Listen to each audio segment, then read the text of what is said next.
Today's going to be a little bit of a different video. With MLB The Show 21 coming out soon, I kind of wanted to give a guide as to what almost to expect, because with the game coming to Xbox for the first time, there's going to be a lot of new players and even maybe some new ones on PlayStation.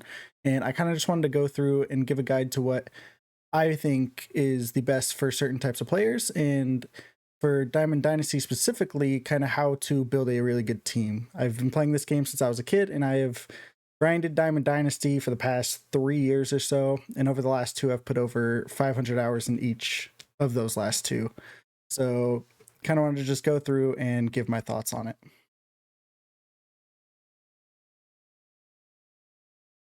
All right, so taking a quick look at the main screen, I'm going to be going over like the four main game modes, and I'm going to go more in depth on Diamond Dynasty. Like I said, that'll be later in the video. But for now, I want to talk about what I feel people will like the most, depending on what type of game they like. So I feel as though I should start with just play now. If you're one of those people that just wants to come home and kind of play a simulation game, this is kind of where you do it. It'll be, you hop on, play with your favorite team, and that'll be that. Now, if you want more of like an in-depth, kind of want to manage a team, or just, be a general manager, or want to trade players and all that sort of stuff, franchise is going to be the place to go. I feel for franchise, you get a more in-depth baseball feel on how the process of running a team works. And it's really nice because you can even look at multiple teams. You can run multiple, or you could just control your favorite team. But it's really nice for those players that kind of almost like a fantasy, trading players and just want to run a team basically. And kind of to go along with franchise, if you don't want to play an entire season, you can look at March to October. This has been in the game for about 2 years. I think this is the third year it's going to be in here. And this is basically like a shorter season. It is only one season.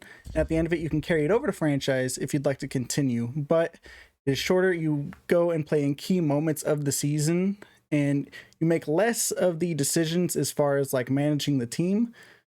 And you kind of just basically play through the season and hope to win as many games as possible.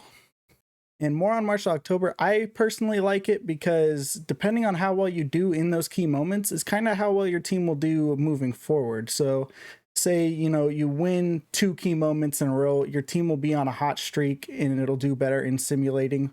But if you kind of fail 2 of them or lose those games, your team will be on a cold streak and then they'll start to lose. So I kind of like that part of it, and I think it's a really fun mode in general. Now, if you like more of the like my career side of these games, or like the become a pro, I think is in the EA games, Road to the Show is definitely the place to go. You kind of go and you build your career up, starting from the minors and moving all the way and trying to become a Hall of Famer, basically. And when I was growing up, this was my primary game mode. I loved this. It was the best, in my opinion, because you could play through so many games really quick, because normally, playing a game, it would take like 45 minutes.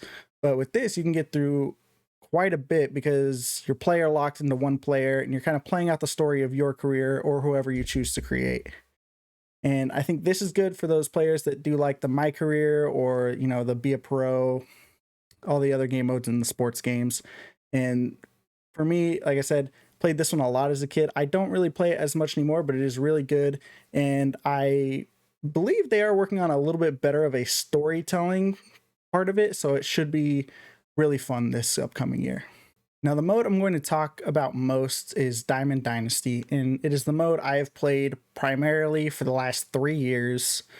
And like I said, over the last 2 years, I have a combined about over 1,000 hours in the last 2 years combined. And I have been able to build up pretty good teams for both of the years. And as someone that doesn't like to put money in the game other than what I buy it for, I think I have done a fairly good job of building my team, especially this year with so much content in the game. Now, just taking a look at the team I ended with this year, Mickey Mantle was the collection reward. Mike Trout was that big collection reward. And as someone that, again, doesn't put money into the game, I feel like I can kind of give a guide as to what I did and how I go about things in order to get the better players to have at the end of the year. Now, for me, one of the first things that is super important to grind, in my opinion, is going to be team affinity.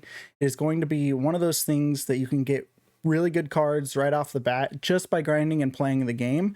For example, this year, the first stage of Team Affinity was the face of the franchise cards. And these cards were really good to start the year. And it was really good to have that base team to build off of moving forward.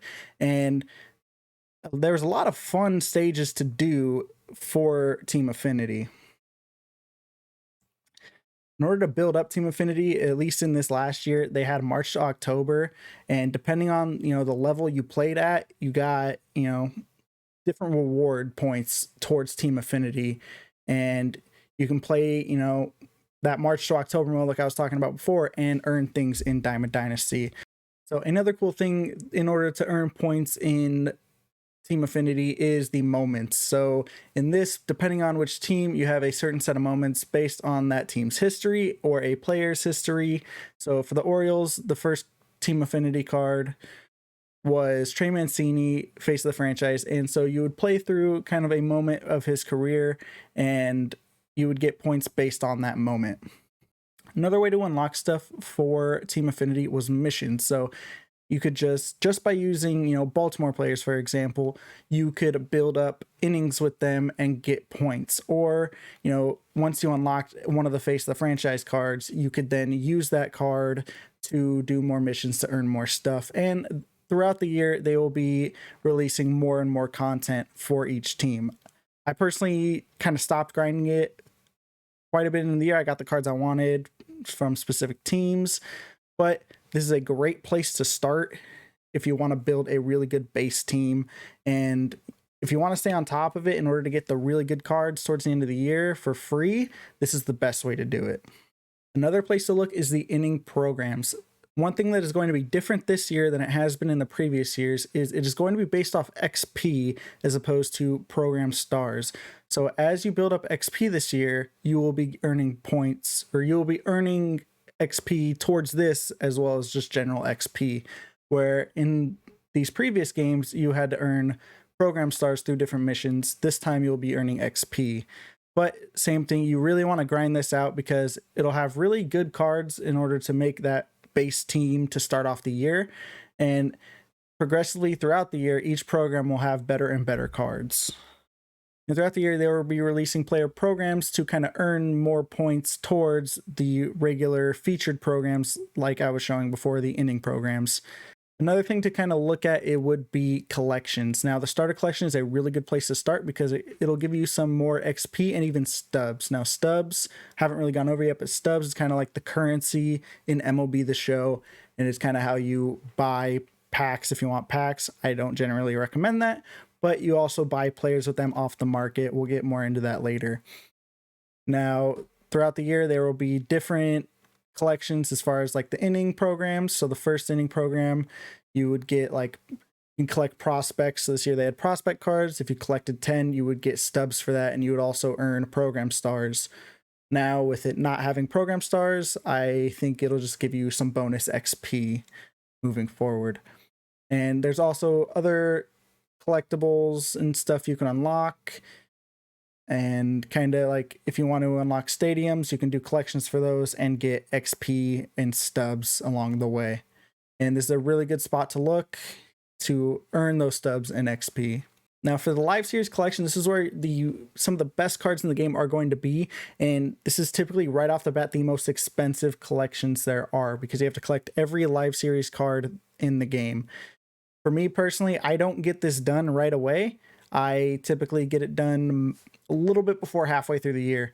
I kind of do all the cheap teams up front. The teams, maybe I get a really good diamond pull at the beginning of the year from one of the free packs, and then I can get one of the better teams done. But I try to build up my stub count and then get the teams done progressively as I can. Like I said, I don't like to spend money on the game other than what I buy it for. So for me, just doing this progressively is the best way to do it, and kind of building up that stub count with playing the other modes and building up with getting some free cards is a really good way to do it. Another way to build up some stubs, which I typically don't do as much, I kind of just prefer grinding the game, is you can kind of go to the market and see what players you can kind of flip and get more stubs with. Now they do player updates throughout the year for the live series. So say there's a silver card that you think is going to go gold, you might want to pick him up, pick a couple of those cards up from the community market. Then once he does go gold, the price will go up and you can kind of flip it for more stubs. Like I said, I don't personally do this, but this is another way you can earn stubs at the beginning and even just throughout the year. Now, in my opinion, one of the best game modes to play when starting out, if you don't want to dive right into ranked, you're afraid of maybe not having the best record, is events. Events are free to enter. You just got to have the cards. And typically, at the beginning of the year, it's going to be a pretty easy event. Normally, they're on All-Star, which is what ranked seasons normally is, unless you get to the higher divisions. But it is the best way to do it because you can get some really good rewards right off the bat for free just by winning. And 2 losses and you're out, but you can just re-enter for free. That's why events are amazing, especially right off the rip. Free entry, you don't have to spend any stubs, unlike BR. While BR might have some of the best rewards in the game, especially right up front, you do have to pay $1,500 just to enter, which for some people just trying to grind out and get as many stubs as they can to earn some of those collections is quite a bit just to enter one game mode. Now, you have to go 12-0 to get some of these really expensive rewards. You could go like 12-1 and maybe get like a Mike Trout with the 90+ overall pull. But I would personally recommend sticking to events if you want to just kind of grind some game modes before you hopped into rank. Now, once you do get into ranked, you're going to want to take your best team you can and kind of go in and try to play your best. These are going to be your 9-inning games where you show how good your team is and how good you are at managing the game scenario as far as your pitching and like who you want to bring in when. And this is kind of where you show progressively how good your team is by moving up in the ratings and trying to get the World Series. And along the way, there is rewards as well, depending on what tier you get to. Pennant race typically will have the first like choice pack, and those are typically like throughout the year they have been progressively better and better. It'll typically start out with a couple golds to start the year, which at first are going to be really good, and then moving on they'll go to diamond. Then the big rewards are going to be the World Series awards. There's typically 1 to 2 that are released for every season. And starting out the year, there was some 90 to 91 overall. It was Adley Rutschman and I think Juan Pierre. Those were the 2 that started out the year as a reward. So right up front, those are going to be really good rewards if you can get to that World Series. Now, if you're just looking for more XP to build, to kind of grind up on the XP reward path, which I'll get to in a second, or just kind of work on those programs, Conquest is a really good way to do that. It's 3-inning games, and you basically go around and kind of try to take over the whole map. And there are goals for each part of Conquest that you can do that kind of help towards getting that XP and those stubs. Now, another thing you want to pay attention to is the XP reward path, because you will be getting a lot of packs from this and a lot of free cards. So just to start off the year, for this one, I believe it was at like level 5, you got the 3-player Legend and Flashback choice pack. So you would choose 3 out of these silver cards that are pretty good right off the rip, silver and bronze. And like I said, they're good at the start of the year. I know a lot of these players, these silver cards I used when the year started. I kind of, Vita Blue is a really good arm that a lot of people had in their bullpen for quite a while. So this is a really good thing to look at. You get packs and you get, choice packs for gold legends, and then there's going to be even diamond players. So this is a really good thing in order to build your team up. So that's going to be it for this video. I hope you enjoyed it, and I really hope this helps you going into the new game, and maybe even some of those players that are returning that maybe have been away for a while or just kind of need a refresher on some of these topics. So if you enjoyed, go ahead and leave a like and maybe a comment on what you want to see in the future. Go ahead and hit that sub button for future content. And moving forward, I will be having a lot more MLB The Show content, especially with the new game releasing. Gonna hopefully be uploading 3 times a week, maybe more, on just MLB content. So if you want to watch more, like I said, subscribe and leave a comment on what you'll want to see. And until next time, I'll see you later.